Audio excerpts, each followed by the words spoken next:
12 مہینے ہوتے ہیں، 12 مہینے اللہ رب العزت نے آقا کے میلاد کے لیے، حضور کی ولادت کے لیے نہ سردیوں میں سے کوئی مہینہ چنا، نہ گرمیوں کا مہینہ چنا۔ ربیع الاول بہار کا جو پہلا مہینہ تھا، اس مہینے کو آقا علیہ السلام کی ولادت کے لیے چنا کہ بہار کا مہینہ وہ مہینہ ہے کہ اس میں سردی کی شدت بھی نہیں رہتی اور گرمی کی شدت بھی نہیں آئی ہوتی، اور بہار کے مہینے میں پھر سوکھے ہوئے پودے اور پتے سرسبز ہو جاتے ہیں، ہریالی آ جاتی ہے اور پھول اور پھل آ جاتے ہیں۔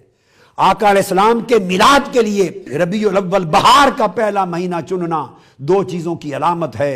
کہ آقا علیہ السلام آنے والا نبی جو بہار کے مہینے میں پیدا ہوا، وہ بہار کی طبیعتیں دینا چاہتا ہے، وہ بہار پر مبنی دین دینا چاہتا ہے، وہ بہار والی شخصیتیں، سیرتیں پیدا کرنا چاہتا ہے جس میں نہ سردی کی شدت ہو